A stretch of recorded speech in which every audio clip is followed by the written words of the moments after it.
I was diagnosed with breast cancer a few months ago, and thankfully, they caught it very early. It was stage 1, and it was through my routine mammogram that happened. And it caught me off guard. I mean, initially when I went in for my mammogram and they said I needed to return, I've had to come back before for an ultrasound. So I really thought that it was no big deal, because I'm almost called back every year. I think that's pretty typical of some women and their breast, right? The makeup of their breast. And so I kind of thought, oh, no big deal, I'm just going back. But then when I came back for the ultrasound and had to get a biopsy, it really shook me. It was a surprise. And I think a lot of it was because of my age and the fact that I do try to live fairly healthy lifestyle. And so I didn't know why this was happening to me.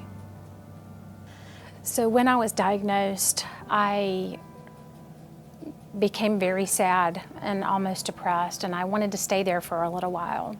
And I'm glad that I let myself indulge in that a bit, but I knew I didn't want to stay there. And I have an amazing son who's 15, and he was one of my biggest supporters and biggest champions. And I also have an amazing family and core set of friends that were there to help bring me out of that place. And I really started to think about priorities and what those priorities were in my life and how I could, if they weren't a priority, how I could make them a priority. I started a new job, one in which I'm working at home and loving it. I am exercising.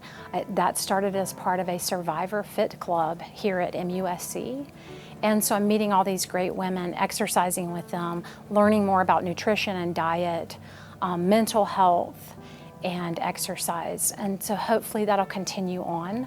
I bought a new house, so there's lots of changes in a short amount of time, but lots of great changes. And another piece of that puzzle was I had the opportunity through the College of Charleston to help co-teach a study abroad course in India. And what an amazing experience that was for me. We hiked over 25 miles, and I was diagnosed before I went, and so I didn't know that I was even going to be able to go.